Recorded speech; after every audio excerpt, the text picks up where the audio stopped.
Welcome to this edition of the $1 Million Mastermind Podcast. This is where we pick the brains of high achievers from all walks of life and get their hard-earned, real-world insights on winning. I'm your host, Larry Weidel. You said something really important that I think I want to make sure people pick up on, and that is you get the person in, you train them, and then you have them train the next person. And let me tell you why that's so brilliant. In a teacher learning situation, the teacher learns. And so by having, it's one thing when you and I teach a new person coming in, okay? And then they get where they start to be operational. They're doing it. They're flying solo now. But they're doing stuff, but they don't really understand it. When they understand the process, what submits people to a process, they understand, this is why it's important to do it that way. But what I found the best way for them to convince themselves that this process is a smart way to do it is have them train somebody else. Right. And then in the process, they'll sell themselves on and they'll become true believers. Yeah. Well, that's the only way to do it is that's why I haven't made the same mistakes twice normally if they're big, because I made them, I did them. And I realized what was messed up about that submission, or what was messed up about that process, or what I did wrong in that moment that created that issue, And until you start making those mistakes and then actually going through it yourself and doing the actual work, you really just don't know until you know. And so, how much starting over have you had to do as you've gone through the process of learning how to build the people side of the business? Yeah, I mean, what I realized is that, and that's why I have a CEO at Wish, is that we started with, is because I'm really good. I'm in the weeds. Get me in the weeds. I'm a worker. I'm a carry the sword, and I'm going to basically chop down trees, and that's where I want to, that's where I want to be. I'm a lumberjack, And so I think, she likes to, talk to people, make them feel good and, build, the self-esteem and all these things. I'm unfortunately a little bit more like an Elon Musk, where I don't really have always the right touch, but I try my best. And so I try to stay out of the way. So I think I know where my skills are best. I know where I fit in the best in the organization. And that's why I have other people that fill in some of those other gaps where I'm not be as great. Right. And plus, they're likely not to get pulled off of that, the importance of doing that, because some new project comes up that would be something that you'd have to deal with and be pulled away, Exactly. So, I mean, I'm kind of like a fly, I'll go everywhere and I can do all the jobs. And I actually like to be a part of it that way. And I prefer to be in the weeds and helping that way. And I think I'm a lot more valuable to the team that way. Yeah, you have to have dedicated people. The important processes in your business, you got to have people, the right people there, and that's their reason for living, is to make sure that thing goes. And they're not 14 reasons for living. No, that is like accounting. However your accounting is set up, I learned early on, I've got to have somebody in there, but that's their whole reason for living with me. Nothing else in the business matters except the accounting and the bills and, the taxes and that type stuff. And so you can count on it when they're dedicated to that. When they come and they look me in the eye and say, are things going well or not, it's going to be about accounting, Sure. And they're not going to say, I forgot about that. The last 3 months I've been working on something. Yeah. You don't want that to happen. That's what it's like. They're like, when you're a founder and you're building a business and they're like, where's the financials? I'm like, dude, I'm not a bookkeeper, bro. I have it pulled into QuickBooks. That's about it. Let's go hire a bookkeeper and let's get someone that do it right. It's like, I mean, I don't try to take on jobs that I certainly can't, I'm not qualified for, but, what advice would you have for small or medium-sized businesses from the technical side and your experience, your business? Is there any advice or things that you could alert business owners to do or to be aware of, or systems to implement that would help make them more efficient, more profitable? I mean, well, yeah, there's lots of technology out there to assist in a lot of different ways. And it's a pretty general question. I think you know, there's lots of Well, it's communication related tools. to the bill. Yeah, it's related What's to the that? billing and things like that. Oh, billing. Yeah, I mean, I think there's lots of systems out there that you can automate a lot of the payouts, and then you can earn revenue on the back end billing. And then you can also itemize and pay it. You can also, like, if you're um, you can actually allocate cards out to people, and you can have them spend it just like almost like a DoorDash.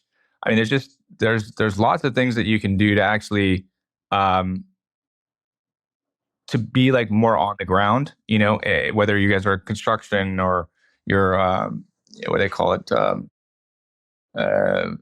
I forget what they call it. What they DoorDash people? Like, not the DoorDash people, but the what is that economy? The gig economy. Like, yeah, the gig economy, and then you have um, yeah. I mean, there's so many tools. I mean, it's such a general question. I mean, I think that I'm actually struggling with that, but because it's so general, like there's just like a million things that Can come to you mind, and I don't want to like. when you speak? Uh, what organization are you doing most of your speaking through? Is there one main organization that you do your speaking and podcasting through, or requests come from all over? Yeah, no, I mean, yeah, we do. I mean, I have a cut. I have the guys that I work with are called Gustio. And then they What is basically that? What is that? Gustio? Gustio, yeah, Gustio, yeah, and they go out there and do they find the people that want me on the show, and then we move forward that way. Okay, so that's a booking agent. And Yeah. why do you like to keep your face out there? And why is it worth your time to speak and do podcasts like this? Yeah. And Yeah. does it help promote the business, or what does it I do? do it more for your personal branding because, at the end of the day, like, when I grew my other business, it was all about the business and it was all the time. But, if you're not growing your personal brand at the same time, then you're doing yourself a disservice, because at the end of the day, you have you and your face, your brand, all your things are you. If you look at Conor McGregor, how did he become almost a billionaire? Or is because his brand. It's not because of the fighter. The fighter that's the business, right? He became rich and wealthy because of his brand. And I think there's a lot of things that you can do with your personal brand, not just wealth accumulation, but just leverage in business and out there. When you're out there and people know you and they see you, you become a lot more credible. And I think that's the reality of being on podcasts and being on just being out there and getting your face all over the internet is a good thing. It's not a bad thing, So yeah, build your brand. So it's probably one of the best ways. Because what are people going to do if they don't know you? They're going to Google you, right? And when they Google you, what are they going to see? If it's nothing, then you should work on that. Well, let's talk about to wrap things up. I appreciate all your time, and Sure. it's been a lot of fun talking with you. Absolutely. And what's the next big horizon? Before I ask you this last thing, what's the next big thing that's a target for you in business, would you say? Well, I mean, I think when we started our first company, my focus was really on becoming a $1 billion company.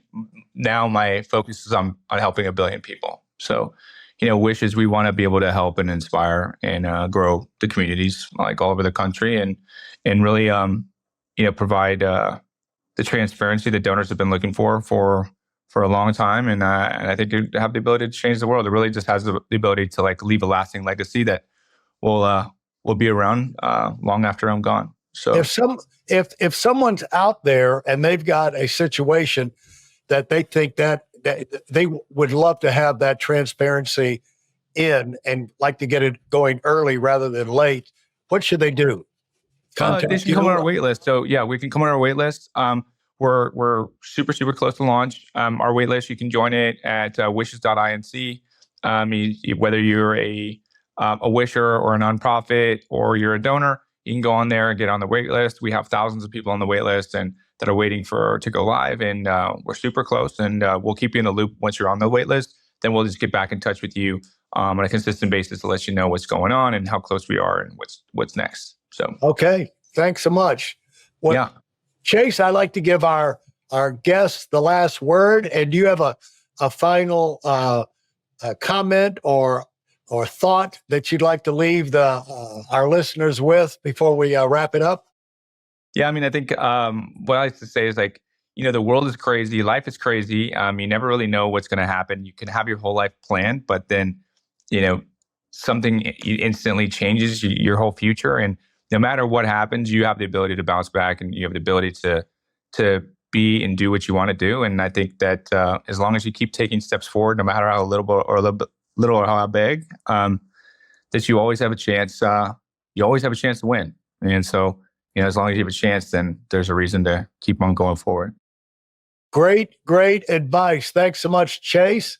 And look forward to next time. And by that time, we'll hear how Wishes has been, how the launch went, and how it's expanding and exploding, and whatever new things are coming your way. So congratulations. Appreciate you taking the time.